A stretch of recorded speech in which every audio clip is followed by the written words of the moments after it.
तो दोस्तों 24 दिसंबर 1999 को इंडियन एयरलाइंस की काठमांडू से दिल्ली की फ्लाइट I-814 अचानक से हाईजैक हो गई। सबसे पहला सवाल था काठमांडू क्यों नेपाल से इंडिया और चीन की सीमाएं लगती हैं और इन सीमाओं को पार करना इतना मुश्किल नहीं है, इसलिए नेपाल स्पाई एजेंसियों को हमेशा से ही गढ़ रहा है। उसी दिनों ये फ्लाइट जो थी वो हाईजैक हो गई थी। तो दोस्तों आइए जानते हैं हम वेब सीरीज को जिसका नाम है द कांथार हाईजैक वेब सीरीज को। लेकिन उससे पहले अगर आप हमारे चैनल पे नए हैं तो हमारे चैनल को सब्सक्राइब कीजिए ताकि आपको इसी तरह के फ्रेश और लेटेस्ट कंटेंट मिलते रहें। तो दोस्तों इस सीरीज का फर्स्ट पार्ट है, सेकंड पार्ट जल्द ही आ जाएगा।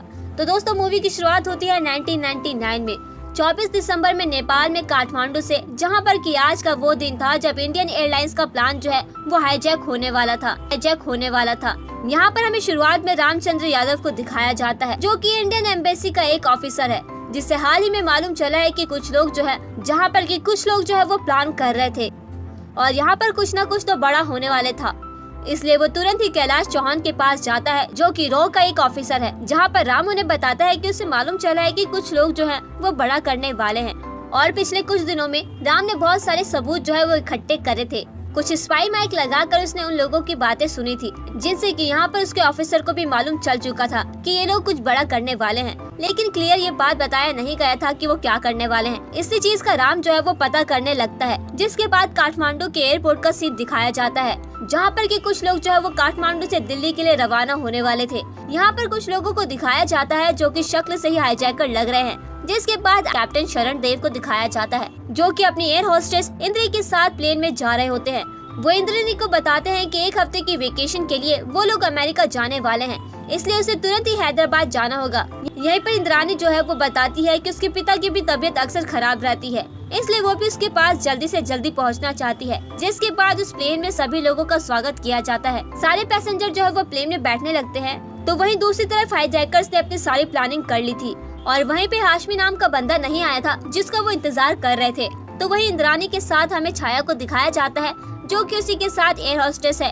जिसके बाद वो सारे हाईजैकर जो है वो उस प्लेन में आ जाते हैं और अब प्लेन जो है वो पूरी तरह से टेक ऑफ होने के लिए रेडी था। तो वहीं राम को मालूम चल गया था कि दरअसल में प्लेन जो है वो हाईजैक होने वाला है, लेकिन उससे पहले कि वो खबर दे पाता, उससे पहले ही 24 दिसंबर 1999 में शाम को 4 बजे ये प्लेन जो है वो टेक ऑफ हो जाता है और राम जो है वो लेट हो गया था। तो अब सारे पैसेंजर जो है वो हवाई यात्रा कर रहे थे। तब यहाँ पर एक हाईजैकर उठता है जिसके हाथ में एक पैकेट था और वो बारी बारी से ये सारे पैकेट जो है वो अपने लोगों को थमाने लगता है। तो वही हाईजैकर सब पूरी तरह से रेडी थे। वही मंकी कैप पहनकर वो लोग तुरंत ही कैप्टन के पास बंदूक लेकर पहुंच जाते हैं और सभी को ये बात बताते हैं कि प्लेन जो है वो पूरी तरह से हाईजैक हो चुका है और अब किसी ने भी उछल कूद करने की कोशिश करी तो उसे गोली से मार देंगे। इसलिए सभी को हाईजैकर्स की बात माननी पड़ती है और यहाँ पर वो हाईजैकर्स कुछ पैसेंजर्स को पूरी तरह से जख्मी कर देते हैं। तो वही हाईजैकर्स सबसे पहले कैप्टन से कहते हैं कि इस प्लेन को तुरंत ही काबुल ले चलो, लेकिन कैप्टन बताते हैं कि इस प्लेन में इतना फ्यूल नहीं है कि वो लोग काबुल तक पहुंच सके। दूसरी तरफ कंट्रोल रूम में ये बात मालूम चल चुकी थी कि I-814 जो है वो हाईजैक हो चुका है और ये बात नंदिनी नाम के एक रिपोर्टर को भी पता चल चुकी थी। इसलिए नंदिनी जो है वो तुरंत ही शालिनी के पास जाती है जो कि इंडिया हेडलाइन की एडिटर होती है। शालिनी ये बात कंफर्म करने के लिए तुरंत ही रंजन मिश्रा के पास कॉल करती है जो कि रॉ के जॉइंट सेक्रेटरी है। ये बात उन्हें भी ज्यादा अच्छे से मालूम नहीं थी, लेकिन जब ये बात उन्हें मालूम चलती है तो वो तुरंत ही BK अग्रवाल के पास पहुंचते हैं जो कि रॉ के हेड है। और ये बात जब वो सुनते हैं तो वो पूरी तरह से हैरान हो चुके थे कि ये सब कैसे हो गया और IB वाले क्या कर रहे थे। दूसरी तरफ IB के मुकुल मोहन और JP कोहली को भी ये बात मालूम चल चुकी थी, लेकिन जब तक IB के डायरेक्टर के पास ये सारी इन्फॉर्मेशन पहुंचती तब तक तो ये सभी लोग पूरी तरह से लेट हो चुके थे। तो वही हाईजैकर्स ने अभी फिलहाल तो कोई डिमांड नहीं बताई थी, वो सिर्फ कैप्टन से यही कह रहे थे कि उन्हें किसी भी तरह से काबुल जाना है, लेकिन कैप्टन उन्हें बार बार कह रहे थे कि फ्लाइट जो है वो काबुल तक पहुंची नहीं जा सकती है और ये मैक्सिमम लाहौर तक जा सकती है। लेकिन अब ये मामला जो है वो काफी गंभीर हो चुका था। विजयवान सिंह जो है वो विदेश मंत्री है, ये बात उन्हें मालूम चल चुकी थी। धीरे धीरे करके सारे ऑफिसर जो है वो इस पर काम करने लगते हैं। उन्हें मालूम चल चुका था कि ये फ्लाइट जो है वो काबुल ले जाना चाहते थे। यहीं पर विदेश मंत्री इस मंत्रालय में जॉइंट सेक्रेटरी को देख पाते हैं जिसका नाम DRS है और यहाँ पर DRS जो है वो यहाँ पर मसूद के बारे में बताता है। वो इस्लामिक जिहादी फैलाने में जाना माना आदमी है और वो कश्मीर में 2 आतंकवादी गुटों में सुलह कराने के लिए इंडिया आया था, लेकिन यहाँ पर वो गिरफ्तार हो गया और पिछले 5 सालों में वो जेल में बंद है। उसे जेल से छुड़ाने के लिए 3 बार नाकामयाब कोशिश भी हो चुकी थी और ये शायद चौथी कोशिश है। यहाँ हाईजैकर्स को एक बात तो मालूम चल चुकी थी कि वो लोग काबुल तक नहीं पहुंच सकते थे। ज्यादा से ज्यादा दिल्ली से वो थोड़ी दूर तक जा सकते थे। और यहीं पे पहला एपिसोड जो है वहीं पे खत्म होता है और सेकंड एपिसोड की शुरुआत में आईवी के असिस्टेंट डायरेक्टर संजय मेहता को दिखाया जाता है, जो कि जम्मू के जेल में मसूद से बात करने के लिए पहुंचते हैं कि ये जो हाईजैक हुआ है कहीं इसके पीछे उसका हाथ तो नहीं है। लेकिन मसूद उन्हें बताता है कि आज तक उन्होंने सब कुछ सच बताया है, इस हाईजैक में उनका कोई भी हाथ नहीं है। वहीं दूसरी तरफ सुरक्षा सलाहकार वीरे कौल को दिखाया जाता है, जो कि ये बात जो है वो धीरे धीरे फैलने लगी थी और मुद्दा जो है वो काफी ज्यादा गहरा होता जा रहा था। और वहीं दूसरी तरफ इस प्लेन को ट्रैक किया जा रहा था कि कहीं ये प्लेन जो है वो काबुल तो नहीं जा रहा है। तभी यहाँ पर सारे ऑफिसर के बीच में एक रिकॉर्डिंग हाथ लगती है, जो कि राम ने भेजी थी। यहाँ पर हाईजैक के बारे में बात हो रही थी और किसी अमजद नाम के आदमी के बारे में बात हो रही थी, जिसका नाम उनकी कन्वर्सेशन में यूज हुआ था। तब यहाँ पर डीआरएस जो है वो अमजद के बारे में इन सभी को बताने लगता है। वो बताता है कि अमजद फारूकी जो है वो पहले आईएसआई के लिए काम करता था, लेकिन बाद में वो अफगानिस्तान में तख्ता पलट के लिए उसने तालिबान का साथ दिया था, जिसके बाद वो उनका बहुत ही खास आदमी बन गया था। तो एक बात तो तय ये है कि अमजद फारूकी जो है वो आईएसआई के लिए काम तो नहीं करता था। तो वहीं फ्लाइट जो है वो मुड़ जाती है और वो काबुल न जाकर अब ज्यादा से ज्यादा अमृतसर या फिर लाहौर जाएगी। लाहौर बात की जाती है, लेकिन वहाँ पर लैंड करने की परमिशन उन्हें नहीं मिलती। तो अब प्लेन में फ्यूल ज्यादा न होने की वजह से वो लोग ज्यादा से ज्यादा अमृतसर तक ही जा पाएंगे। और यहाँ पर ऑफिसर जो है वो एक वीआईपी पर्सन के बारे में बात कर रहे थे, जो कि इस फ्लाइट में ट्रेवल कर रहा था, लेकिन उसके बारे में फिलहाल तो नहीं बताया गया। दूसरी तरफ राम जो है वो उस ड्राइवर से पूछताछ कर रहा था, जिसने कि उन लोगों को जगह जगह पर छोड़ा था जहाँ जहाँ पर उसने बैग दिए थे। वो उन सभी जगह पर चेक करने लगते हैं। तो अब शाम को 7 बजे के आसपास फाइनल हो चुका था कि फ्लाइट जो है वो लाहौर ना जा करके अमृतसर जाएगी और इसीलिए सभी लोग जो है वो तैयार हो चुके थे। वो इस मामले को यहीं पर रफा दफा करना चाहते थे। वही हाईजैकर्स ने प्लान ये बनाया था कि वो लोग अमृतसर में कुछ ही देर रुकेंगे, जैसे प्लेन में रिफ्यूल हो जाएगा वो तुरंत ही काबुल के लिए निकल जाएंगे। तो वही राम यहाँ पर जो है वो ड्राइवर के साथ उन लोगों के पास पहुँचता है जहाँ पर उसने बैग डिलीवर किए थे। और राम वहाँ पर पहुँचता है तो वहाँ पर गोलियां चलने लगती है, लेकिन राम जो है वो उन आदमियों को पकड़ लेता है जहाँ पर कि बैग डिलीवर किए गए थे। तो वहीं लगभग 7 के आसपास प्लेन जो है वो अमृतसर में लैंड कर दिया जाता है। यहाँ पर कि कैप्टन जो है वो बाउचर के द्वारा प्लेन में रिफ्यूल की मांग करता है। बाउचर जो है वो फ्यूल के टैंकर को कहा जाता है, वो कमांडोज मौजूद थे, लेकिन उन फ्यूल के टैंकर्स को आगे भेजा नहीं जा रहा था। ये देखने के बाद तो हाईजैकर्स को गुस्सा आ जाता है और वो तुरंत ही पैसेंजर्स के पास पहुंचते हैं और उनमें से 2 पैसेंजर के ऊपर वार कर देते हैं, जिस वजह से वो बुरी तरह से जख्मी हो जाते हैं। तो वहीं बड़े ऑफिसर का मानना ये था कि अगर ये फ्लाइट अमृतसर में ही रहती है तो सारा मामला जो है वो यहीं पे कंट्रोल में रहेगा। लेकिन हाईजैकर्स को यहाँ पर कुछ अजीब सा लगता है, इसलिए वो डिसाइड करते हैं कि वो लोग अमृतसर में नहीं रुकेंगे और वो तुरंत ही कैप्टन से कहते हैं कि इस फ्लाइट को टेक ऑफ किया जाए। तो यहाँ पर कैप्टन जो है वो उनकी बात मान जाता है और फ्लाइट को यहाँ से टेक ऑफ कर देता है और यहीं पे सेकंड एपिसोड खत्म होता है। तो थर्ड एपिसोड के आसपास हम देखते हैं कि 7:50 के आसपास प्लेन जो है वो अमृतसर से निकल चुका था और वहीं कॉल और यहाँ के कुछ मिनिस्टर जो है वो बात कर रहे थे कि अब ये बात जो है वो पीएम को बतानी होगी, क्योंकि ये प्लेन जो है वो पाकिस्तान की लाहौर में जाकर रुकेगा। और यहाँ पे हमें बताया जाता है कि 1999 में पाकिस्तान आर्मी के द्वारा कारगिल में इंडिया में हमला हुआ था, लेकिन पाकिस्तान ने इस बात से इनकार कर दिया था कि उनकी तरफ से कोई भी हमला नहीं किया गया है, बल्कि कुछ मिलिटेंट हो गए होंगे जिन्होंने हमला किया था और इस हमले की वजह से हमारे कुछ सोल्जर्स भी शहीद हो गए थे। तो फिर 2 महीने के बाद इंडियन एजेंसी ने यहाँ पर जनरल मुशर्रफ, जो कि पाकिस्तान की चीफ है, चाइना में उनका फोन टैप किया और रिकॉर्डिंग से ये बात साबित हो गई कि दरअसल में जनरल मुशर्रफ ने अपनी आर्मी के द्वारा ही कारगिल पर हमला करवाया था। तब नवाज शरीफ ने वॉशिंगटन को बताया कि उनके बिना परमिशन से मुशर्रफ ने ये अटैक करवाया था। तब मुशर्रफ को आदेश दिए जाते हैं कि वो अपनी आर्मी को वापस बुला ले और ये उनके लिए काफी शर्मनाक वाली बात थी। लेकिन 2 महीने के बाद मुशर्रफ ने यहाँ पर नवाज शरीफ की सरकार गिरा दी थी और फिर मुशर्रफ ही सरकार चला रहा था और वहीं उसके 9 महीने के बाद यह हाईजैक हो गया था। तो प्लेन जो है वो लाहौर जा रहा था, परमिशन तो नहीं थी लेकिन किसी तरह से परमिशन मिल चुकी थी। तो जैसे वो लोग यहाँ पर पहुँचते हैं, वहाँ पर एक मेजर के द्वारा जो कि सारी स्ट्रीट लाइट जो कि बंद करवा दी जाती है। तो यहाँ पर कुछ ना दिखने की वजह से वो एक ऐसी जगह पर फ्लाइट को लैंड करते हैं जहाँ पर की कम आबादी हो सकती है, लेकिन तभी यहाँ पर उन्हें परमिशन मिल जाती है और उन्हें बताया जाता है कि वो लोग फ्लाइट को लाहौर में लैंड कर सकते हैं। तब कैप्टन तुरंत ही लाहौर एयरपोर्ट की तरफ फ्लाइट को लेकर जाता है और वहाँ पर लैंड करता है, जहाँ पर कि थोड़ी देर के बाद इस प्लेन में फ्यूल भर दिया जाता है। वो लोग 9:30 के आसपास जो है वो अपने प्लेन को टेक ऑफ कर लेते हैं और यहाँ से फ्लाइट जो है वो डायरेक्ट काबुल की तरफ जा रही थी। और यहाँ पर हम देखते हैं कैप्टन की फैमिली को। इसे हाल ही में मालूम चला है कि फ्लाइट जो है वो हाईजैक हो चुकी है। ये लोग हैदराबाद जाने वाले थे, लेकिन तब यहाँ पर इसकी वाइफ भी दिल्ली आ जाती है और वहीं ये फ्लाइट जो है वो काबुल के पास पहुँच चुकी थी। काबुल के कंट्रोल रूम से जब लैंड करने की परमिशन ली जाती है तो वो लोग साफ इनकार कर देते हैं और वो लोग कहते हैं कि रात को 3:30 बजे से पहले यहाँ पर कोई भी लैंडिंग नहीं हो सकती है। तब हाईजैकर्स कहते हैं कि तब तक इस फ्लाइट को हवा में ही उड़ने दो, लेकिन उन्हें बताया जाता है कि इस प्लेन में 4 घंटे से ज्यादा का फ्यूल नहीं है, इसलिए वो लोग इस फ्लाइट को हवा में उड़ने नहीं दे सकते हैं। तो अब ये फ्लाइट जो है वो दुबई जाने लगती है। अब यहाँ से ये फ्लाइट जो है वो दुबई जाने लगती है कि तब तक वो लोग वहीं पर रुकेंगे। ये बात यहाँ पर मंत्रालय को भी मालूम चल चुकी थी कि फ्लाइट जो है वो दुबई जा रही है, लेकिन अगर अब ये फ्लाइट दुबई जा रही है तो उन्हें वॉशिंगटन को भी सब कुछ बताना होगा और वहाँ की सुरक्षा की जिम्मेदारी भी लेनी होगी, क्योंकि वहाँ के कुछ लोग जो है वो थोड़े रूठे हुए थे। दरअसल में बात ये थी कि 13 मई 1998 में हमने 3 न्यूक्लियर परीक्षण किए थे और जो कि किसी भी निगरानी में नहीं आ सकते थे। और ये बात जब वॉशिंगटन को मालूम चली तो वो थोड़े हमसे खफा हो गए थे और इस बात को अभी ज्यादा साल नहीं हुए थे और अगर अब वो फेवर लेंगे तो शायद इसके लिए इनकार भी कर सकते हैं। लेकिन बात करने के दौरान हमें यहाँ पर पता चलता है कि उन्हें दुबई में फ्लाइट को टेक ऑफ करने के लिए परमिशन मिल चुकी थी। तो यहाँ पर 1:02 मतलब कि रात के 25 दिसंबर क्रिसमस डे के दिन दुबई में ये फ्लाइट जो है वो लैंड हो जाती है। तभी यहाँ पर एक हाईजैकर कहता है कि दुबई का हवाई अड्डा तो बिल्कुल भी नहीं लग रहा है, वो पहले भी यहाँ पर आ चुका है। कैप्टन बताता है कि दुबई का ही अड्डा है और ये इंटरनेशनल हवाई अड्डा नहीं है, लेकिन दुबई का ही है। तो यहाँ पर हाईजैकर्स ने अभी तक अपनी मांग को नहीं रखी थी, लेकिन यहाँ पर वो अपनी मांग को जरूर रखते हैं, जो कि वो हमेशा से रखते आ रहे थे कि इस प्लेन को रिफ्यूल करा जाए। तो वहीं दूसरी तरफ शालिनी जो है वो गुस्से में नंदिनी के पास आती है, क्योंकि उसने उल्टी सीधी रिपोर्ट छापी थी। दरअसल में उसने रिपोर्ट में ये छापी थी कि कैप्टन जो है वो अमृतसर में 2 मिनट नहीं रुक सका। अगर वो वहाँ पर रुक सकता तो ऑपरेशन वहीं पे खत्म हो जाता और इस वजह से वो उसके ऊपर बहुत ही ज्यादा चिल्लाती है। तो वहीं दुबई एयरपोर्ट पर प्लेन में रिफ्यूल नहीं हो पा रहा था, वो इसलिए क्योंकि वहाँ के कंट्रोल रूम से एक आवाज आती है और कहा जाता है कि जब तक आप बच्चे और औरतों को नहीं छोड़ते हैं तब तक इस प्लेन में रिफ्यूल नहीं होगा।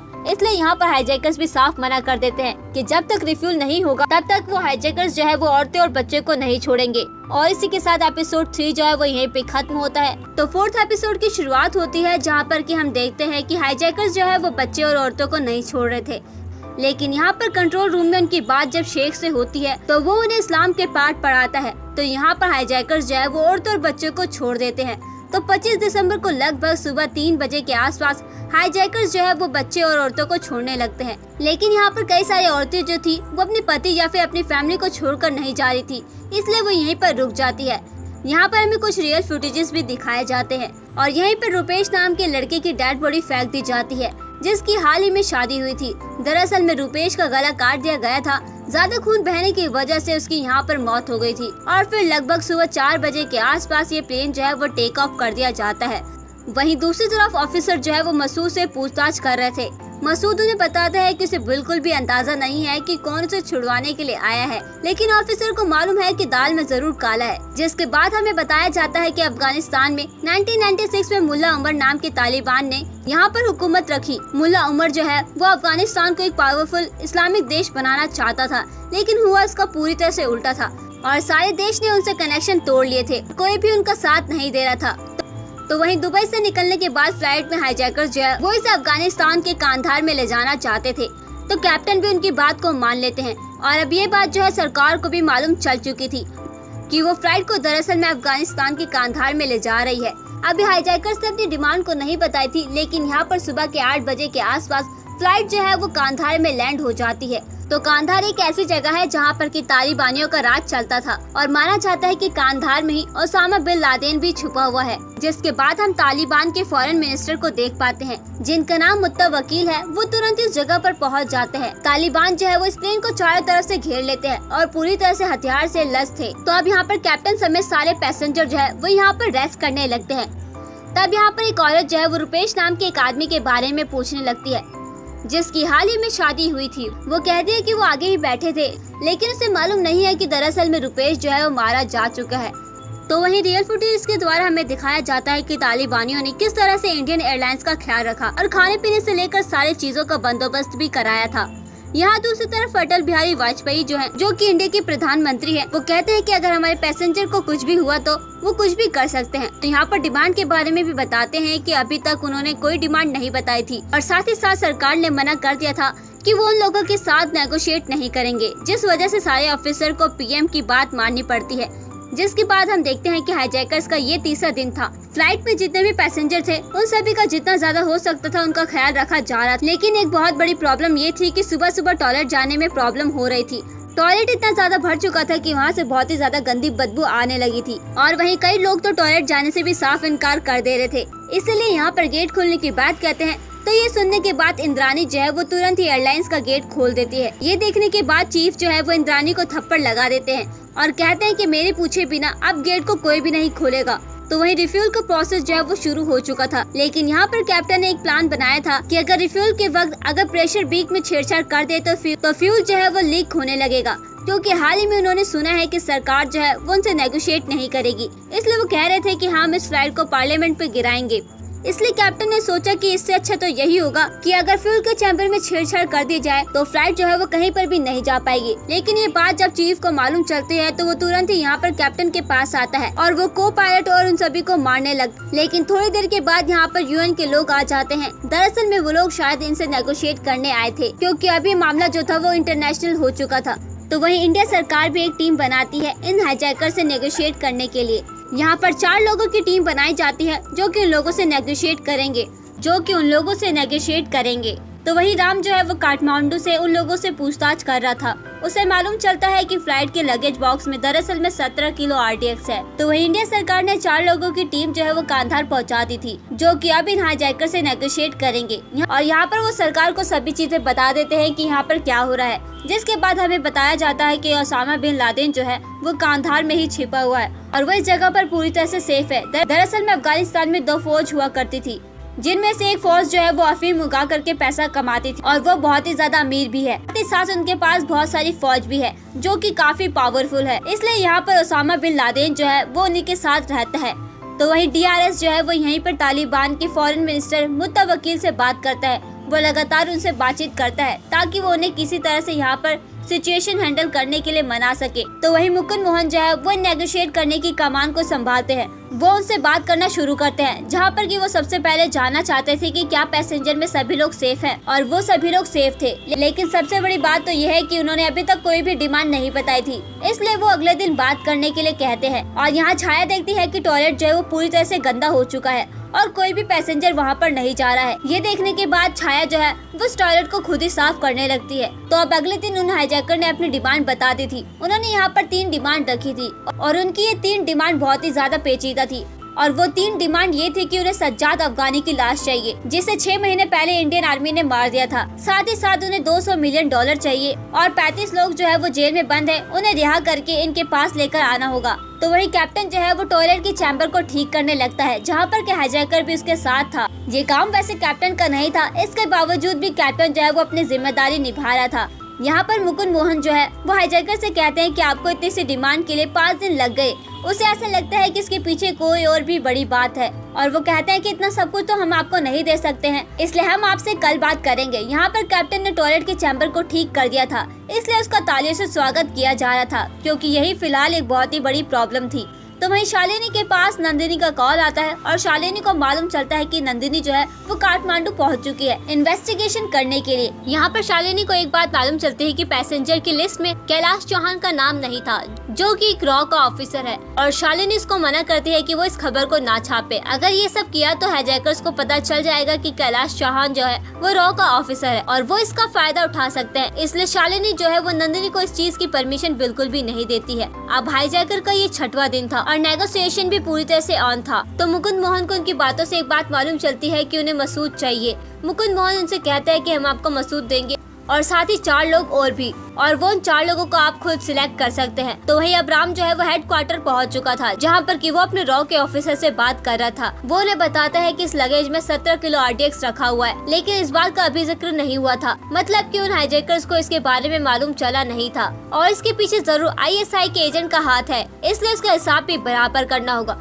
जो कि काठमांडू में ही है। अब आगे हम देखते हैं कि तालिबान के फॉरेन मिनिस्टर जो है वो आगे आते हैं और वो यहाँ पर हाईजैकर से बात करते हैं क्योंकि ये डिमांड पूरी तरह से डन नहीं हो पा रही थी। और वो उन हाईजैकर से कहते हैं कि यहाँ पर खून का एक कतरा भी नहीं बह सकता है। वो कहते हैं कि अगर तुम्हें डिमांड मंजूर नहीं है तो हम आपकी प्लेन में रिफ्यूल करा देंगे और आप यहाँ से निकल जाना। लेकिन यहाँ पर हमारे ऑफिसर की डील मंजूर नहीं थी, इसलिए वो कहते हैं कि ये सौदा नहीं हो सकता है। जिसके बाद हाईजैकर्स जो है वो 3 लोगों के नाम बताता है। अगर उन्हें छोड़ दिया जाए तो वो लोग कुछ भी नहीं करेंगे, अगर उन्हें छोड़ दिया जाए तो उन्हें कुछ भी नहीं चाहिए। और वो नाम थे मसूद के साथ उमर, सदई शेख और मुसाक जरगर का। ये तीनों बहुत ही बड़े टेररिस्ट है।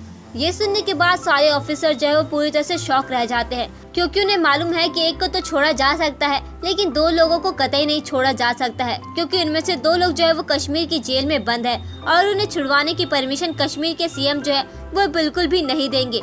आप सिर्फ आधे घंटे ही बचे थे और सरकार को उन हाईजैकर्स को बताना था कि उन्हें ये डील मंजूर है या फिर नहीं। लेकिन आधे घंटे के अंदर कोई कश्मीर कैसे जाए और वहाँ के सीएम को कैसे मनाए। तब यहाँ पर हमारे गवर्नमेंट ऑफिसर जो है वो एक चाल चलते हैं और वो उन हाईजैकर से कह देते हैं कि उन्हें डील मंजूर है। और यहाँ से रॉ का एक ऑफिसर जो है वो कश्मीर के सीएम के पास भेजा जाता है उन्हें मनाने के लिए। यहाँ पर उस रॉ के ऑफिसर को पहले ही समझा दिया जाता है कि हमारे पास कोई भी ऑप्शन नहीं है, हमें कश्मीर के सीएम को मनाना ही होगा। कश्मीर के सीएम तो साफ मना कर रहे थे कि वो इस पर साइन नहीं करेंगे, लेकिन आखिर में वो साइन कर देते हैं और उन दोनों को ही छोड़ना पड़ता है।